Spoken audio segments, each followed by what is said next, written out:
Hello there, welcome to our channel Logging Apps again. Hope you're doing fine. I'm back with another tutorial video, and today I'll be showing you how to log into your American Express corporate card login from your computer. And now without further ado, let's start right into the video. But before that, don't forget to like, subscribe and hit that bell icon for more videos. Now to log into your American Express corporate card account from your computer, first open up your preferred browser. As I have already opened the Google Chrome, and on the search bar, click over there and type in americanexpress.com and hit enter, or you can just simply search for American Express corporate card login on the Google itself like this and hit enter. And on the first result of Google, you can see the login to my account American Express US. Click over there, and from the direct website we are on the home page of American Express itself. Now to log into your American Express account, you can see the login option available over here from the home page.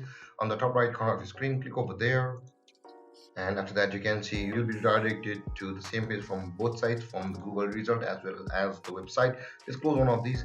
Now to log into your corporate card account, first you must change the card type.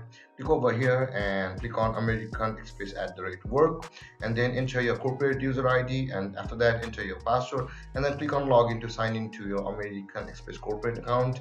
And there guys, this is how you log into your American Express corporate account. And if you have any confusions or questions regarding the topic, don't hesitate to comment in the comment section below, and don't forget to like, subscribe and hit that bell icon for more videos. Thank you for watching guys. Peace.